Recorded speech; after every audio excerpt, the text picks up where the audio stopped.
সুন্দর আচরণ মানুষকে বেশি জান্নাতে প্রবেশ করায়।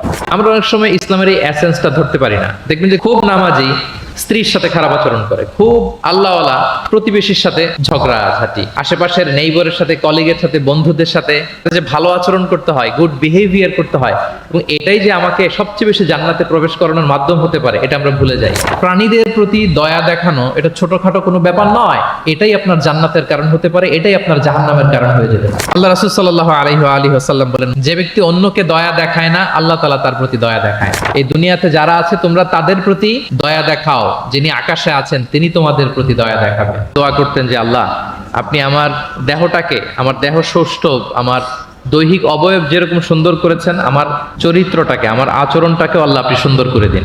এত সুন্দর আচরণের অধিকারী হওয়ার পরেও তিনি বলতেন, আল্লাহুম্মা হাসসানতা খালকি ফাহাসসিন খুলুকি। তো সুন্দর মানুষ হওয়া সত্ত্বেও তিনি আল্লাহর কাছে দোয়া করতেন, আল্লাহ আমি দেখতে যেমন সুন্দর, আমার আচরণটাও যেন তেমন সুন্দর হয়। আপনারা আয়নার সামনে দাঁড়ালে এই দোয়াটা পড়েন? আয়নার সামনে দাঁড়িয়ে এই দোয়াটা পড়তে হয় যে আল্লাহুম্মা হাসসানতা খালকি ফাহাসসিন খুলুকি।